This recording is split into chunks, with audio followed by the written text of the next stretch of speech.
Alors, c'est une rencontre sur la présence dans la marche. Et la présence, c'est un, c'est un concept au fond. C'est une idée. Et cette idée,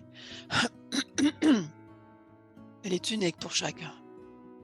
Parce qu'on est tous différents.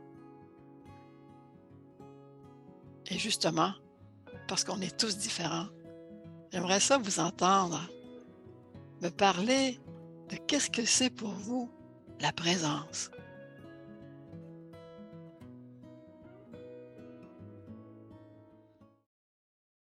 Ben, pour moi, la présence, c'est une rencontre avec ce qui est dans l'instant et une rencontre avec moi qui est dans l'instant. Alors, ce qui est à l'intérieur de moi, dans mon corps, dans l'instant. Heu, pour moi, la présence, c'est beaucoup ça. Alors, c'est ça que j'aime rencontrer quand je vais marcher. Comment tu pressens, Marie-Jeanne, que cela est quand tu dis: «Quand je sens que c'est Oui, quoi ce c'est-là? Comment tu le sais que c'est là mmh la présence? OK.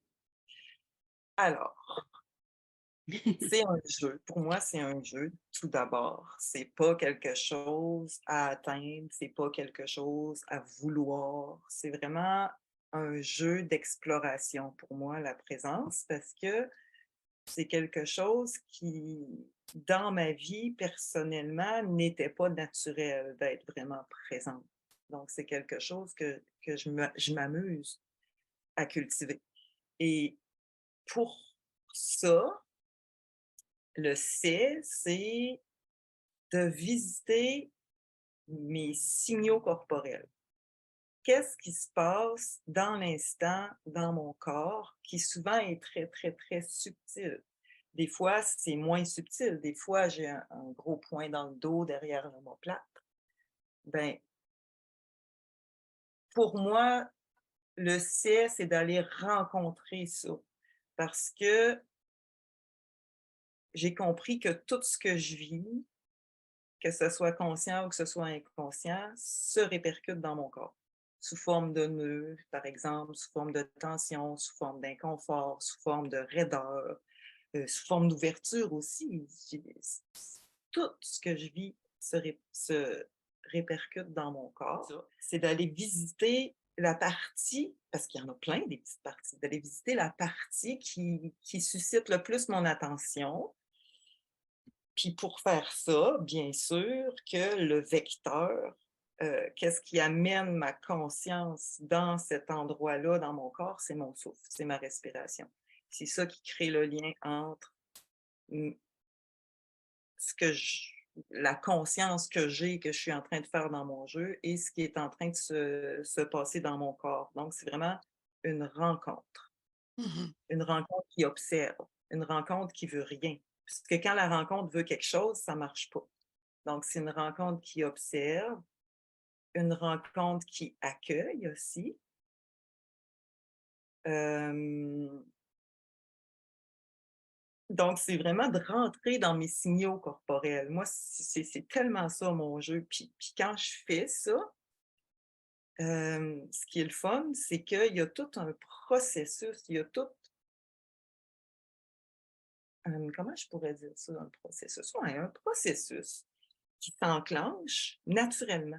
J'aime Mmh. beaucoup ton expression, Marie-Jeanne, une rencontre qui veut rien.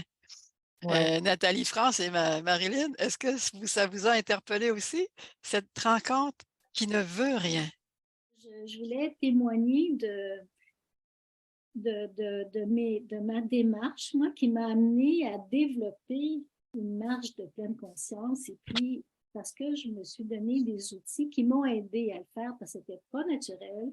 J'étais plus dans l'être performante, plus dans la lettre logique, rationnelle et j'ai dû faire appel à des outils pour me permettre d'aller explorer d'autres champs de moi.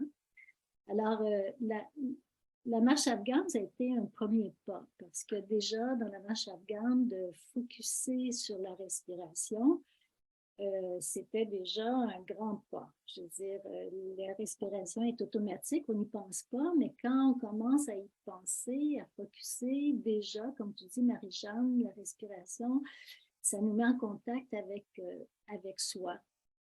Et ça, pour moi, la pratique de la marche afghane, ça m'a amené tranquillement, c'est pas venu rapidement, mais c'est venu tranquillement à délaisser mes pensées pour être en focus sur autre chose. C'est un premier pas. Par la suite, j'ai fait une retraite de 8 jours de méditation vipassana. Et ça aussi, ça m'a donné un autre outil parce que dans cette méditation-là, en fait, on se scanne corporellement de la tête aux pieds et ça te rejoint encore, Marie-Jeanne, c'est que là, on met le focus sur toutes les sensations possibles qui se passent dans notre corps. Et ça aussi, c'est une façon, là, quand je marche, je peux aussi faire cet exercice de me scanner de la tête aux pieds, de voir qu'est-ce qui se passe dans ma marche, dans le mouvement, qu'est-ce qui se passe dans mon corps. Puis après, j'ai pris des formations pour devenir prof de yoga et le yoga m'a appris aussi autre chose. Oui, la respiration, c'est la clé aussi dans le yoga. Donc, ça continue à approfondir ce lien avec la respiration.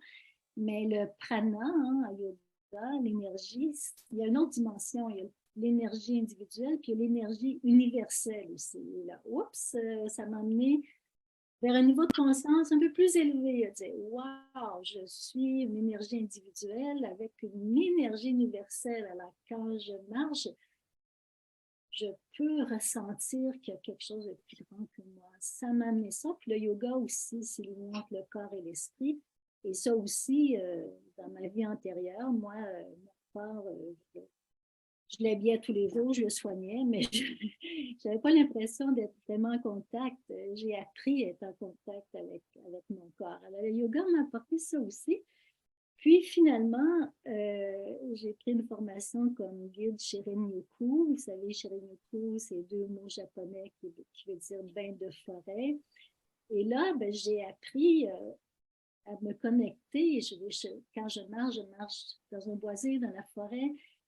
Ben, j'ai appris à être en contact avec cet environnement-là. Ce que je faisais avant, c'est que je passais, boum, je marchais 2 heures, mais j'étais dans mon esprit où je n'étais pas en contact. Je voyais les arbres, mais sans les regarder. Il y a des sons qui m'arrivaient aux oreilles, mais sans le rendre à ma conscience. Alors, ça aussi, Shirin m'a apporté à développer d'être en meilleure connexion avec la nature via mes sens, de le rendre à ma conscience et de mettre le focus sur ça. Alors, moi, c'est tous ces outils-là, en fait, qui m'ont amené progressivement à développer une pleine conscience dans mes marches, que ce soit une marche nordique, une marche afghane, une marche tout court, une marche Shirin-yoku, n'importe lequel. Et plus je le pratique, plus je l'enrichis. C'est ce qui est fantastique. Et mais en fait, ce que je voulais dire, c'est que dans mon cas, j'ai eu besoin d'outils pour le développer. Et tous ces outils-là m'ont enrichi dans ma pratique de la pleine conscience. Et puis, mon Dieu, que c'est agréable de se sentir vivant, de sentir qu'on est dans l'instant présent, que je suis vivante, c'est vraiment une agréable sensation.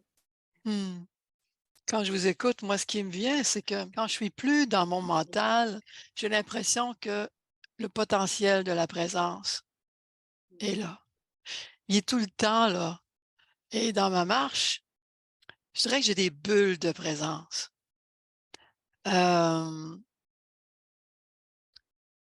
Et quand la présence est là, il y a comme une expansion de ce que je considère être.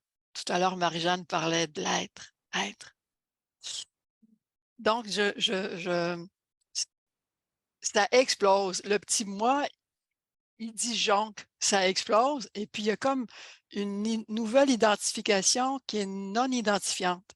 C'est-à-dire que je peux me projeter dans certains éléments naturels, ça peut être des arbres, ça peut être n'importe quoi, le sol, une roche, un oiseau, une personne qui passe, le vent, les sons aussi m'intéressent beaucoup et je pense que ça intéresse Nathalie France qui va nous en parler et je voyage avec ça et des fois, c'est très, très fugace et puis je peux retomber dans mon mental tout en ayant une marche, fluide, tout ça.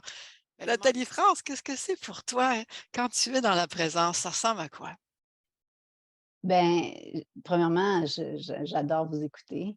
Tout à fait, l'observation, tout ça, mais je me disais, c'est intéressant parce qu'effectivement, on va beaucoup approcher ça par l'observation du corps, exactement ce que vous avez dit, c'est tout à fait ça. Puis je me disais, ah, c'est drôle parce que je me rends compte qu'il y a différentes portes. Moi, je suis rentrée par la porte de je sens beaucoup trop de choses.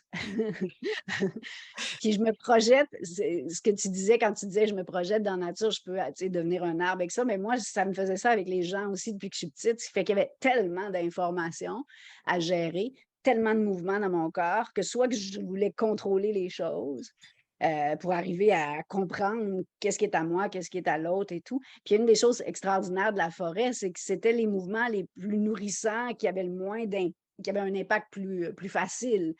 Donc, aller marcher en forêt, en plus, c'est mon nom de famille, forêt. J'avais l'impression d'être chez moi. J'avais l'impression de, enfin, ce qui bouge, tout ce qui se communique est beaucoup plus facile à négocier, si on veut. Puis, et donc, pour répondre à ta question, c'est quoi pour moi la présence? En tout cas, mon chemin, à cause de cette gestion-là que j'avais mis en place étant un taureau volontaire et tout, je pense qu'on est toutes des femmes assez volontaires et tout. Ben, je me suis dit, il faut que j'arrête de faire tout ce qui m'éloigne de ma présence. Il faut juste que j'arrête. Arrête. Tu sais. Laisse aller tout ce qui... Parce que ma présence est déjà là. Donc, je me disais, fais juste arrête. Tu sais. Accepte ces mouvements-là. Accepte quand ils viennent, puis trouve juste une solution pour négocier l'entrée, la sortie, l'information, comment on deal avec comment on négocie, pardon, avec l'information, le mouvement et tout, puis faisant un allié. Donc, effectivement, je suis tombée dans ma marmite du son, puis de la voix, du coup. Fait qu'effectivement, d'observer tous les éléments du corps, comment ça bouge, etc. Lâcher donc donner un sens autre que la volonté de performer, ce qu'on disait tantôt. Accepter de faire un avec tout ça, mais garder sa force, son centre pour aller chercher son individuel, son universel, tout relié, en fait. Donc, oui, oui, oui, oui, oui, oui, oui, oui, oui, oui. Oui, ben, moi, j'aimerais ajouter à ce que tu disais, Sylvie Alice. Oui, c'est vrai qu'on a des moments de moi authentique, vraiment wow. Et c'est comme si on apprenait à se désencombrer de plein de choses, de pensées, de plein de trucs qui nous dispersent et qui fait qu'à un moment donné, on a ces moments savoureux d'être tout simplement, de se sentir vivant, d'avoir de la gratitude par rapport au fait que je puisse marcher, que je puisse écouter ce que les oreilles entendent, que je puisse vraiment regarder ce que les yeux voient, de toucher. C'est vraiment agréable comme sensation. Mhm. Et c'est ça, c'est des moments vers soi. Est-ce qu'on peut, dans la présence, se faire une alliée ou un allié de la petite voix qui est tout le temps là? Est-ce qu'on peut, au lieu de dire: «Fout, pas-t'en», de se dire: «OK, je vais t'utiliser toi». Est-ce que c'est possible de l'utiliser dans la présence? Marie-Jeanne? Ouais, je le sais pas honnêtement. Moi, je suis gentille avec la petite voix. Je veux dire, je veux pas l'enlever. Elle est là, des fois, elle revient, mais je pense que ce qui est important pour moi, en tout cas, c'est d'être outillé. C'est comme avec la marche afghane, hein, on dirige notre attention sur la respiration, sur les pas. Donc, ce que je disais, c'est que pour aller avec la petite voix, moi, je dirige mon attention. Lorsque je dirige mon attention dans mon corps, par exemple, la petite voix, elle n'a pas sa place parce que tout est dans mon attention. Mais des fois, elle revient parce que c'est insistant, surtout si je vis un truc éprouvant.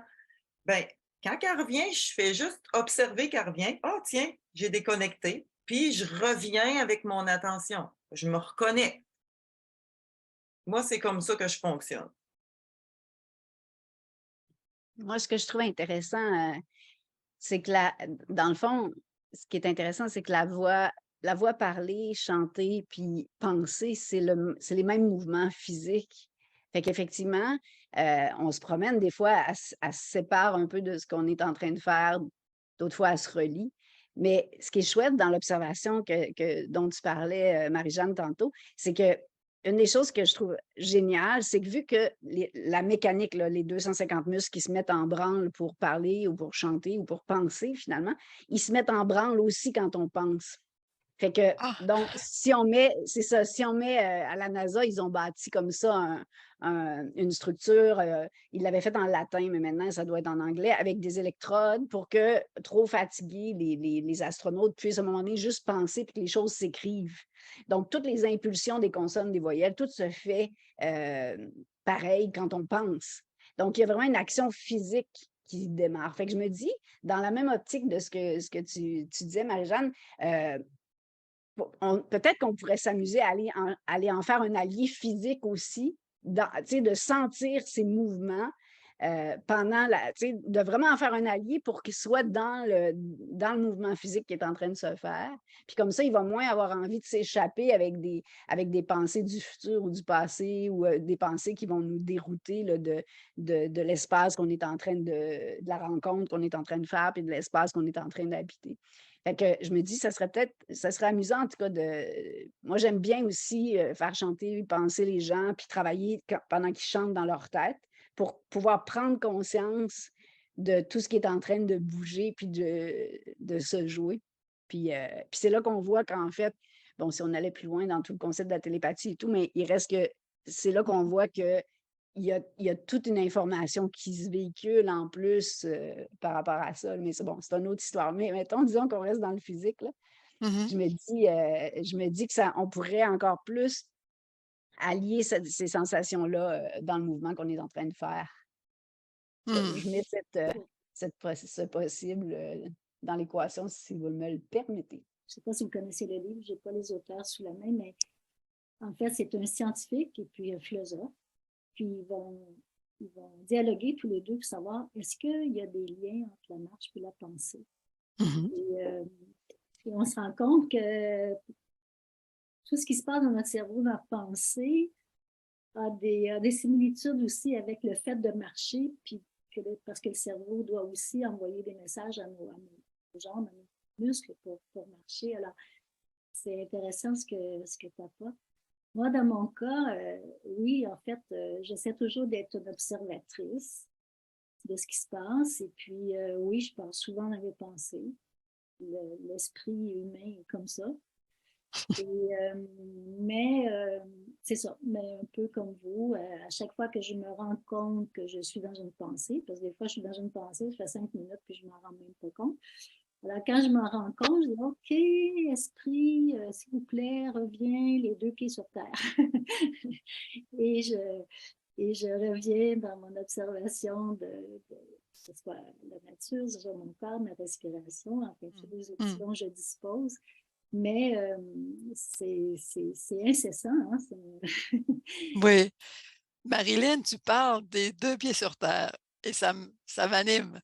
Est-ce que vous avez des belles expériences d'avoir marché pieds nus Oui. dans un sentier, sur la plage, n'importe où, et puis que ça vous a animé dans votre présence au lieu?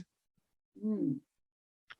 Oui, le pied, on sait, il y a des connexions, des milliers de connexions nerveuses hein, dans les pieds. Puis c'est tellement énergisant.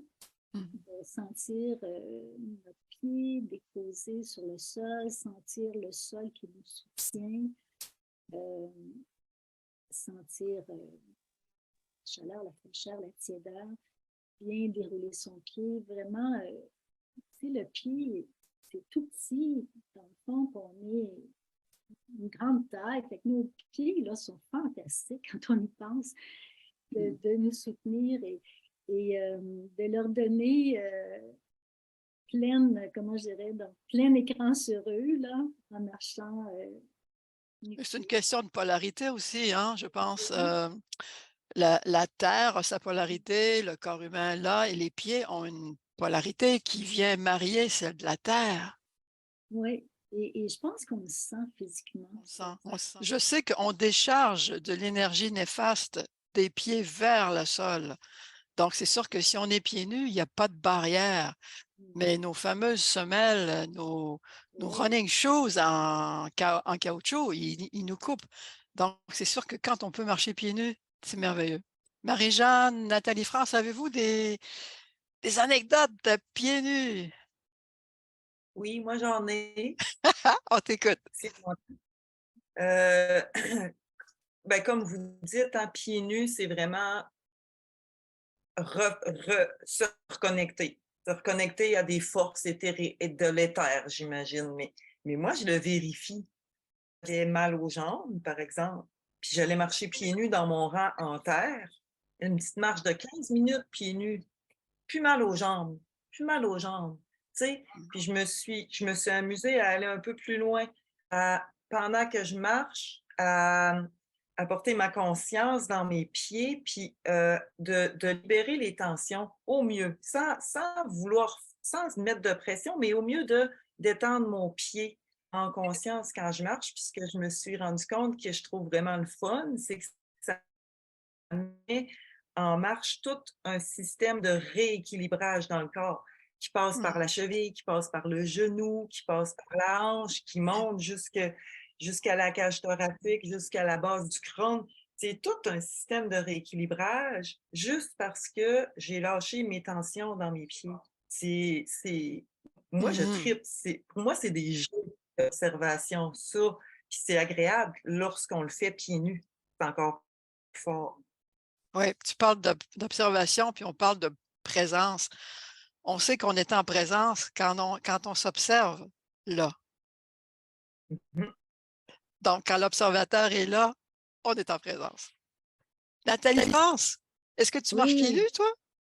oui, j'adore ça. Puis sinon, je marche, j'aime mettre les souliers à orteils, tu sais, qui ont été à la mode un petit bout de temps. Fait que si je peux pas aller vers le pied nu, j'aime bien ça parce que je sens quand même tout en dessous. Ben, pas autant, mais tout. Puis pour faire écho avec ce que vous disiez, ce que j'aime aussi, c'est évidemment le son d'entendre le premier témoin de la rencontre. Tu sais, on rentre dans le champ énergétique de l'espace, mais le premier témoin extérieur, c'est le son de la rencontre avec le pied. Puis après, on a toute la sensation de ce qui vient de se passer en disant oui, oui, oui, c'est ça, ça s'est passé. Puis je trouve que il y a tellement d'informations. C'est une rencontre fabuleuse. Fait que c'est pour ça je trouve que c'est pour ça que marcher lentement, quand on a les pieds plus proches du sol, soit nu-pieds, soit avec ce genre de souliers-là, ça devient vraiment précieux. Parce qu'on goûte plus loin, je trouve. Oui, mais Ouais. moi, je pense à l'hiver, on est au Québec ici, et Ouais. bon, il m'arrive de marcher pieds nus dans la neige, mais c'est pas de ça dont je voulais parler. Je voulais vous partager que avec nos bottes, quand on marche dans une neige qui est dans une température qui est très froide, on dit ça crisse. Et là, à chaque pas, ça crisse. Il y a quelque chose d'intéressant au niveau du son, de s'entendre marcher Ouais. à chacun des pas. Ouais. Nathalie France, ça fait comme une musique, hein. C'est quelque chose qui doit sûrement te parler. Ouais. Vous êtes peut-être déjà allé aussi aux îles de la Madeleine, le sable qui chante. Euh, Ah, Chaque lieu a qu'est-ce que c'est son ça? son. Qu'est-ce que c'est le sable qui chante? Moi, je connais Aux pas. aux îles de la Madeleine, le sable bon, le sable, c'est de la vitre, hein, un peu, qu'on cassait, si on veut. Puis aux îles de la Madeleine, ça fait vraiment chui, chui, chui à chaque fois qu'on à chaque fois qu'on fait un pas. Puis moi, je fais juste marcher pour m'entendre, tu sais, m'entendre, en fait, rentrer en relation avec cette matière-là. C'est, je, je trouve que c'est un témoin de plus pour nous confirmer qu'on est là. Mmh. Et Mm. puisqu'on parle des pieds, nous avons tous fait l'expérience dans la forêt de marcher sur une mousse très épaisse, pieds nus.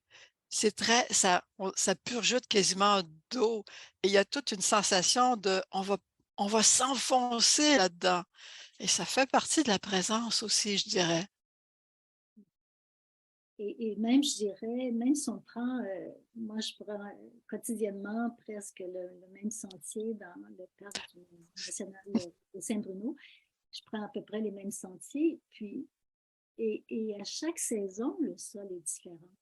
Ce Ah, matin, je marchais, puis je sentais la terre mouillée, un peu boueuse, et l'odeur aussi était différente. Puis, il y a 15 jours, 3 semaines, c'était différent. Ça faisait quick, quick, quick, ça ouais.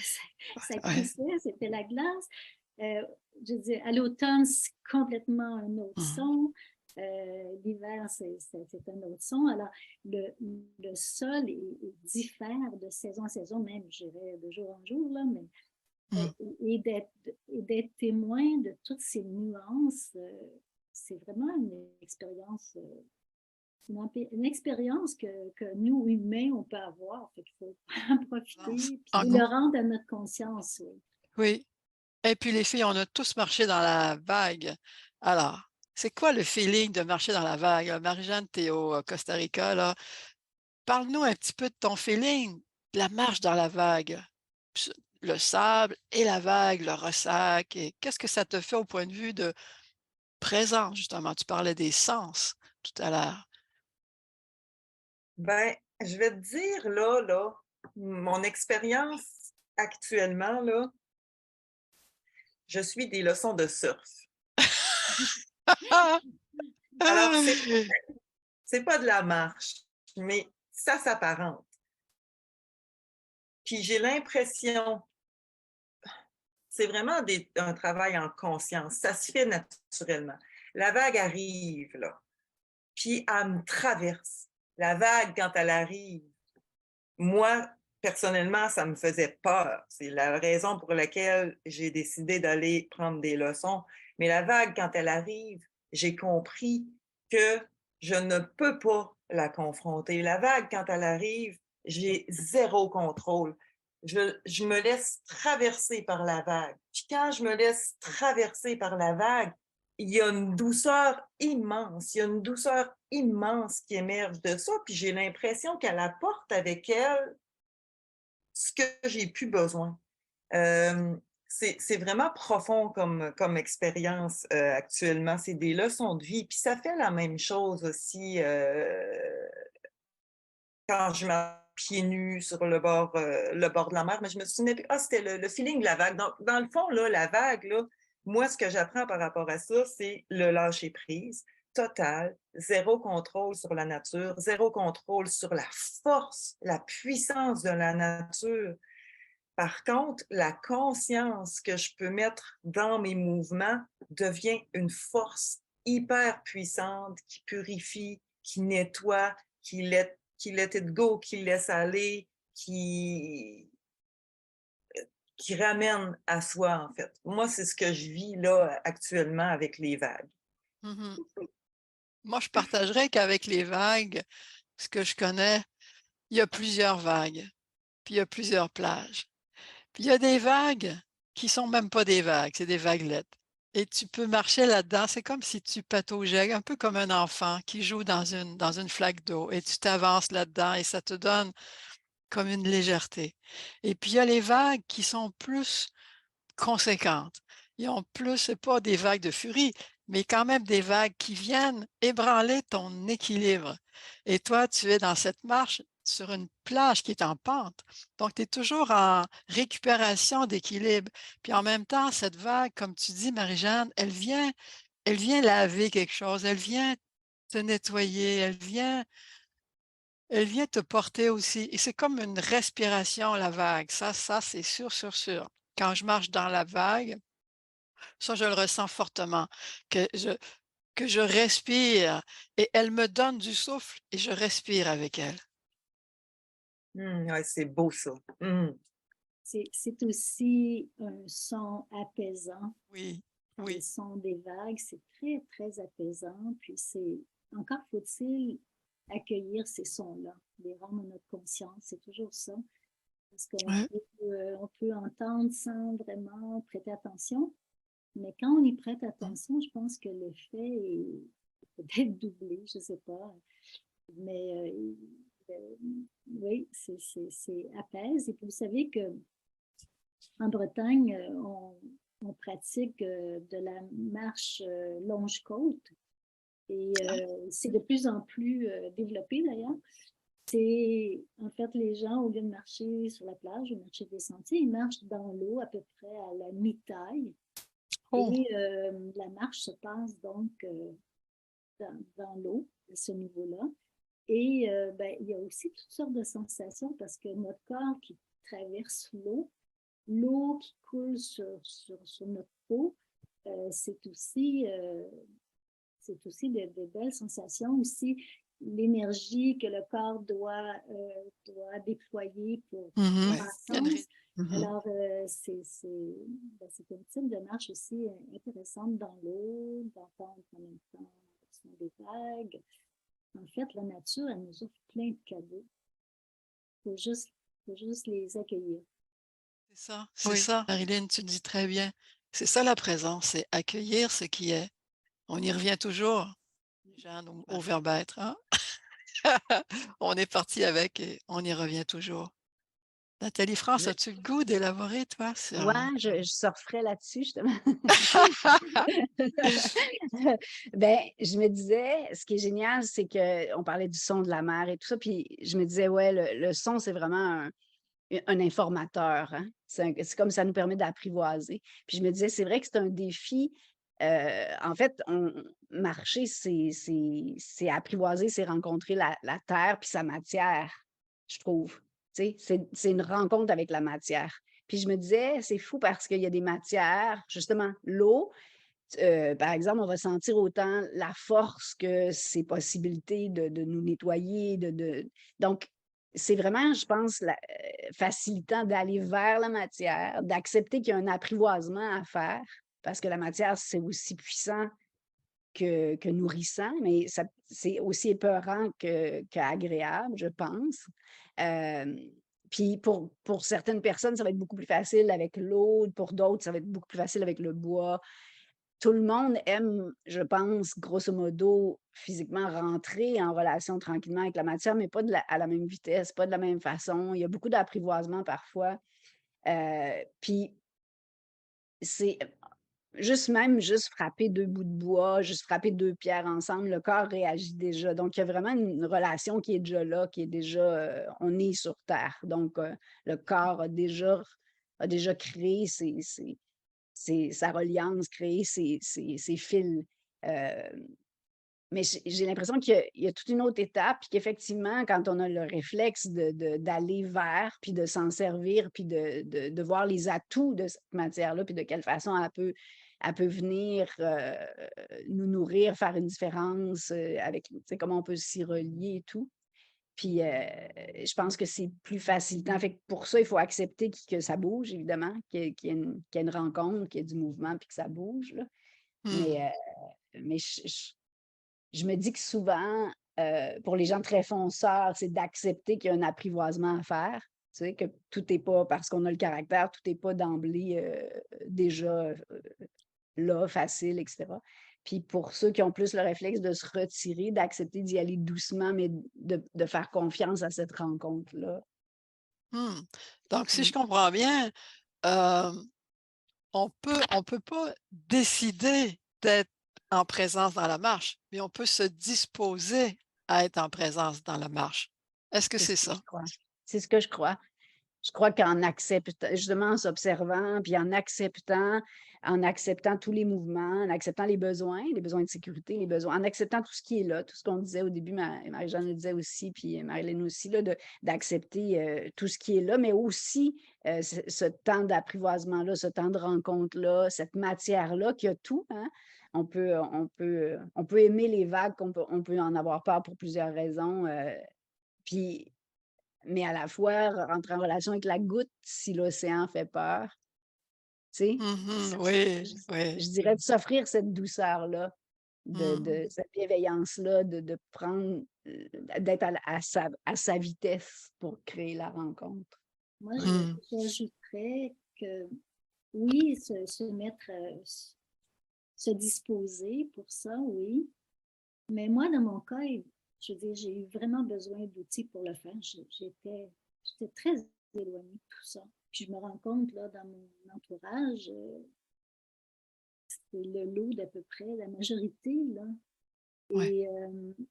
Et, et quand je guide des séances de Shirin-yoku, tout ça, je prends les gens où ils sont, puis souvent, après une séance, les gens me disent, mais c'est incroyable, je ne ferai plus une marche de la même façon, jamais pareil, mais en tout cas, je pense que parfois, il faut oui, être disposé, mais en tout cas, moi, je n'avais pas les outils pour le faire. Des fois, il faut aller chercher des outils, aller chercher des outils ailleurs pour nous Mm, amener.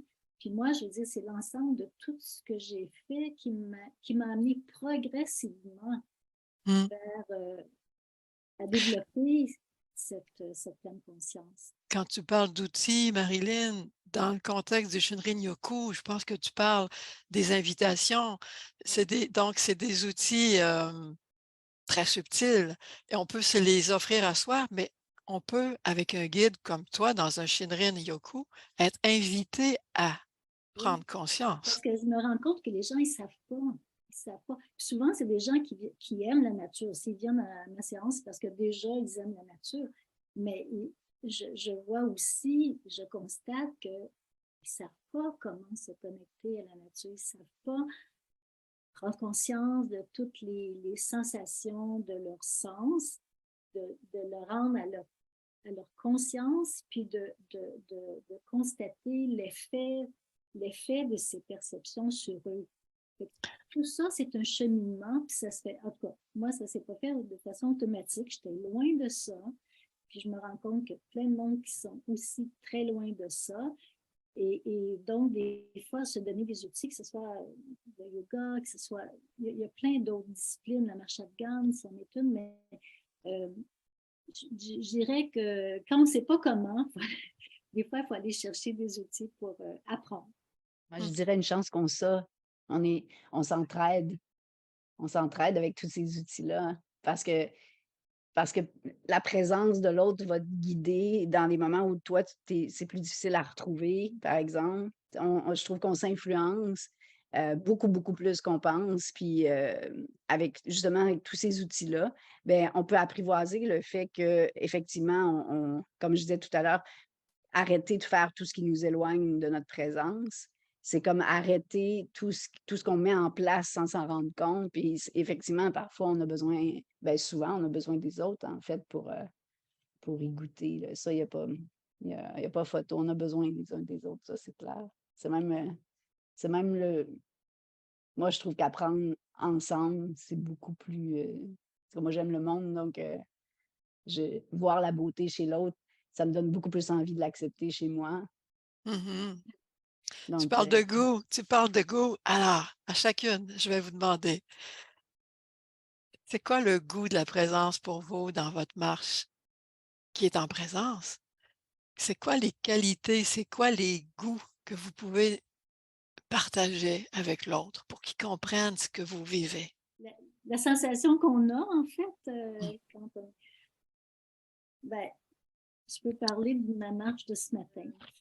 J'ai marché, j'étais dans mon esprit, parce que je me disais, bon, à 14 heures, j'ai une rencontre Zoom, qu'est-ce que je vais dire? Je vais penser à ce que je vais réfléchir un peu. Alors, j'étais dans ma pensée, puis, et bon, après, je me suis dit, oh, wow, le soleil tombe bon sur mon visage. Ah, le vent est tellement doux Mmh. et tiède, ah, que c'est agréable. Et puis là, je me dis, ah, mon Dieu, qu'avant ça, les petits bourgeons, ça donne une fine couleur, une petite couleur aux arbres déjà. Mmh. Alors, je me suis mis en fait, oui, à observer, à regarder vraiment ce que j'avais sous les yeux. J'ai, j'ai, j'ai, euh, j'ai marché plus lentement. Parce que quand on marche plus lentement, on dirait que ça décuple tout ce qu'on peut percevoir. Fait que j'ai marché plus lentement. Puis là, des fois, mon esprit repartait. Là, comme je lui dis tout le temps, esprit, revient les deux pieds sur terre. Et là, ben, c'est ça. Là, c'est là que je vous disais, je sentais les pieds sur le sol, comme je disais tantôt. C'était mou, c'était mouillé. Puis là, je me dis, ah, mais il y a des odeurs, parce que j'aurais pu marcher en ignorant complètement qu'il y avait des odeurs ce matin. Je disais, ah, tu sais, ça sent la terre mouillée, ça sent encore un peu les feuilles d'automne. Je sentais. Alors, je passais devant un ruisseau. Waouh, le son était super agréable. Je me suis arrêtée de le regarder, c'est trop beau. Fait que ma marche de ce matin était tantôt, j'étais dans mon esprit, tantôt j'avais des moments de pleine conscience et j'alternais d'une place à l'autre. Et puis, et en fait, c'est ça, c'est quelle saveur, c'est quoi les sensations qu'on est en pleine conscience. Et c'est vraiment, comme on disait tantôt, c'est de me sentir être, je suis, je sens, je ressens, je suis vivante, wow! Tu le partages bien, je la sens ta marche, Marilyn. Oui. Oui, je marche avec toi. J'arrive quasiment à me dire en toi, je la sens comme tu la sens. C'est ça, c'est un peu la couleur de la pleine conscience. D'autres couleurs, les filles, d'autres sons, d'autres vibrations. Moi, c'est le goût de la présence se traduit souvent par justement un pétillement, parce que je suis dans mon corps, là. Donc, je vous parlais d'aller se rencontrer dans nos nœuds, nos tensions, nana. En présence, c'est ce pétillement-là. C'est comme une sorte de pétillement où est-ce que je sens que la vie recommence à circuler. On dirait que la vie revient. Puis ça, c'est accompagné c'est accompagné d'un sentiment de joie là, quand ça se passe. C'est naturel. C'est naturel. Puis il y a tous les sens qui deviennent aussi plus aiguisés, plus j'entends mieux, je vois, la vision devient plus claire, je ressens les choses, le son de l'oiseau va me traverser plus. Puis aussi, un autre signal, c'est que il y a une ouverture il y a une ouverture naturelle qui se fait, des petits cues là, de présence, des goûts de présence. Puis, mettre le plus beau, que la plus belle chose précieuse que la présence m'a amené, c'est de découvrir que derrière toutes mes limites, mes tensions, mes limites, un océan de joie. Moi, j'ai découvert ça par la présence, la joie. Moi, je pense que la vie, là, c'est une joie naturelle qui est à l'intérieur de nous, en arrière de toutes les blessures, les limites, les nanas. Ça fait obstacle, mais en arrière de tout ça, c'est la joie. C'est la présence m'a fait découvrir. Voilà. Oh oui, on a tous des beaux sourires à entendre ça. Je pense qu'on est tous d'accord. Ouais. Puis, tu sais comment j'utilise souvent ce mot-là, goûter les choses. Oui. Puis, ben, en fait, j'allais dire, pour ajouter à ce que vous disiez, moi, je dirais que c'est le moment où j'ai éliminé la frontière entre l'intérieur et l'extérieur. C'est-à-dire que, tu sais, je donne souvent un exemple du son, là. Bon, on est tombé dedans, hein, qu'est-ce que tu veux? Mais si, par exemple, je prends un bol tibétain, puis je le colle sur mon corps, puis je frappe dessus, il ne se passera rien parce qu'il n'y a plus de marge, hein, il est pris, il ne peut plus vibrer dans l'espace. Tandis que si je le laisse libre, puis je frappe, l'intérieur, l'extérieur, même s'il y a un trou à l'intérieur, puis que dehors, il y a de l'espace, ça fonctionne. Même si je le colle, même s'il y a un trou à l'intérieur, ça ne va rien changer, il ne sonnera pas. Il y a besoin vraiment d'avoir cette liberté-là entre l'intérieur et l'extérieur, il y a cette mobilité-là. Bien, moi, je considère que quand on se protège, on pense qu'on est, avec l'oxygène, tout ça, on est définitivement lié à l'extérieur.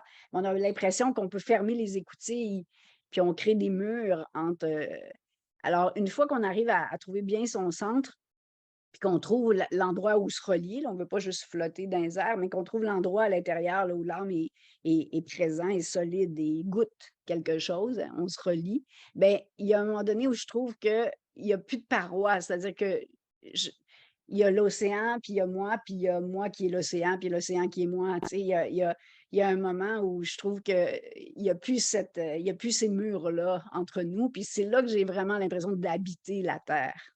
Mhm, mhm. C'est une Mm, expansion, hein? C'est mm, comme on disait au début, on se désidentifie Oui, mm, de mm. notre petite unité pour s'identifier à beaucoup plus vaste, sans limite. Ouais. exact. Alors, on est comme vivant parmi d'autres vivants. C'est intéressant. C'est comme de dire, quand je me reconnecte au vivant, je suis vivant. Oui, oui, oui, exactement. Ne pas se sentir différent. Les arbres vivent, la sève monte actuellement. Oui. Alors, et je sentais beaucoup ce matin ce renouveau. Ce renouveau, là, je sentais de l'énergie, puis je la prenais, puis je redonnais, Oui. vraiment Mm. interconnectée, là. Oui, Oui. c'est ça. Puis comme tu dis, Marie-Jeanne, j'essayais de mettre un mot tantôt sur c'est quoi la sensation, là, mais c'est ça, c'est la joie.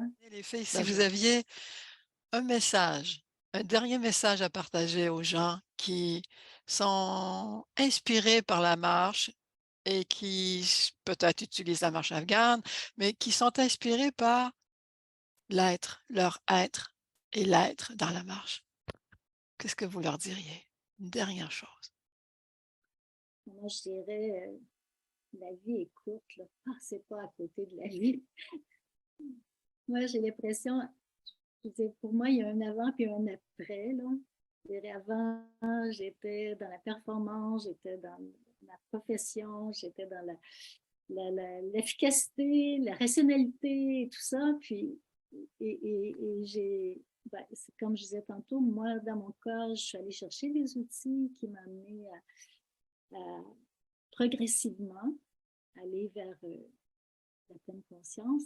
Puis j'ai tellement l'impression de vivre, d'avoir une meilleure qualité de vie. Mm, Alors, je vous mm, dirais, c'est pas à côté de la vie. La vie est trop courte. mm. Merci, merci. Moi, je dirais chaque pas est un témoin de cette rencontre-là.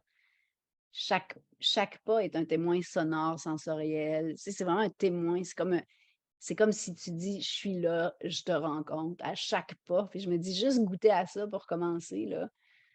Puis après, apprivoiser tout le reste, je sais pas, je commencerai par là. Merci Nathalie France. Marie-Jeanne, Oui, je me souviens plus c'était quoi la question, Sylvie Alice. c'est une question ouverte. Si tu aurais une dernière chose à partager aux gens qui sont inspirés par la marche et par la présence dans la marche, qu'est-ce que tu leur partages?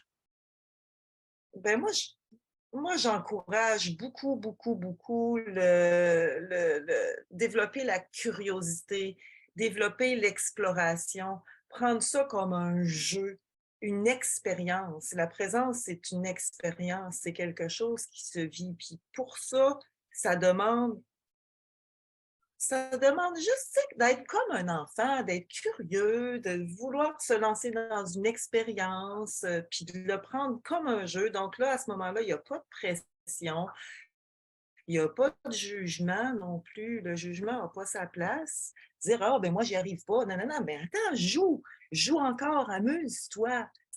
C'est agréable, ça. En tout cas, moi, c'est de ça, c'est ça que j'encourage. Le jeu, Le l'exploration. jeu, le jeu, c'est très beau, le jeu. Et la vie est un jeu, ça on le sait, c'est un grand jeu, on l'oublie trop souvent, on se prend trop souvent au sérieux. Moi, je dirais, la présence est tout le temps là, on l'a dit, et dans la marche, c'est quand je te parlais tout à l'heure, Nathalie France, quand on arrête de faire. Il y a Castaneda qui disait: «Arrêter le monde». Quand j'arrête le monde, ça veut dire quelque part quand le mental est plus le gouverneur de ma présence, de mon être-té. Et ça arrive quand je porte attention à une chose, n'importe quoi. C'est toujours à travers mon interface, mes sens. Mais quand je porte attention à quelque chose, je viens d'arrêter le monde et j'entre dans ce monde. Et là, c'est comme une fenêtre et c'est exponentiel et c'est un jeu et c'est n'importe quand et ça n'a pas de temps. C'est aussi fugace qu'éternel. C'est ça la beauté de la présence, c'est intemporel. Et puis je trouve que la marche est un bel espace pour expérimenter ce jeu d'être, ce jeu de l'être. Beaucoup de mots. Cette danse de la vie, ouais. Oui, cette danse de C'est la vie. un mouvement, puis on rentre dans le mouvement. Je trouve qu'il y a une pureté dans cette rencontre-là qui est toute simple, puis souvent, c'est difficile d'accepter la simplicité. Oui, oui. Marie-Jeanne parlait de l'enfant, la simplicité de l'enfant, la fraîcheur de l'enfant, toute l'intelligence sans a priori de l'enfant. Marilyn parlait ce matin de sa marche. Moi, je l'ai vécu avec elle et c'était le regard de l'enfant. C'est le regard qu'il voit pour la première fois. Je dirais quelque part que la présence, c'est comme la première fois. Première fois que je vois la feuille, la première fois que je sens le vent. C'est comme toujours, tout est une première fois. Et là, je suis en présence. C'est très nourrissant. J'ajouterais la pleine conscience et se sentir vivant. C'est une belle sensation. Oui. Puis on est vivante. Hein? Merci à vous trois. Merci à nous quatre. Et j'espère que ça va inspirer du monde à aller faire des marches légères, à s'amuser.